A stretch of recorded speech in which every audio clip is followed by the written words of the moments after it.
Okay guys, okay. Nandito na naman si Sir Javi. Magbibigay na naman tayo ng bagong kaalaman guys. Actually, yung ira-rationalize natin is yung past board examination. Okay, mga math majors dyan. Baka lalabas itong mga ganitong tanong sa actual board examination this September. Okay? Okay, now. Hindi natin maiiwasan guys na marami talagang mga error sa board examination.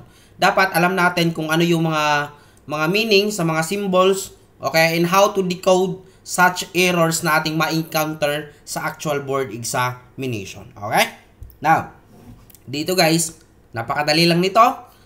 Pero, ituturo ni Sir Javi kung paano i-decode yung error and ituturo din ni Sir Javi kung paano ito sagutan kapag tinatanong sa board examination guys yung find the distance between the points. Okay? Mayroon tayong dalawang points.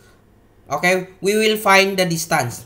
Ito yung points natin, negative 3, 2, then 5, 3. Di ba alam naman natin kapag distance between two points, ang formula, distance, d is equal to square root, okay, x sub 2 minus x sub 1 squared, plus y sub 2 minus y sub 1 squared. Okay? Di ba ito yung formula natin sa distance formula? Now, kapag isolve natin yan, ituturo na Sir Javi yung calculator technique.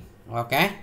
Now, dito, kapag meron na kayong calculator, guys, kapag distance between two points, kapag gagamitin natin yung calculator technique natin, i-press lang natin yung mode. Okay? Mode. Then, dapat naka-complex yung calculator natin. Di ba yung number 2 dito, complex? So, i-press natin 2. Okay? Naka-complex mode na yan. So, next natin, shift ito, shift hype. Yan.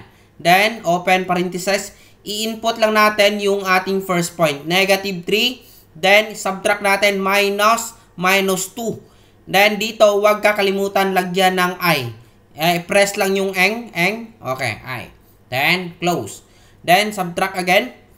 Then, i-input natin yung pangalawang points. So, 5 minus 3. Then, lagyan ng I. So, ang sagot natin dito, square root of 65. Square root of 65. Dito, walang square root of 65, di ba? Kapag ganito, guys, kapag ganito, 65, kapag i-decode natin yan, that is the same square root of 65. Tama?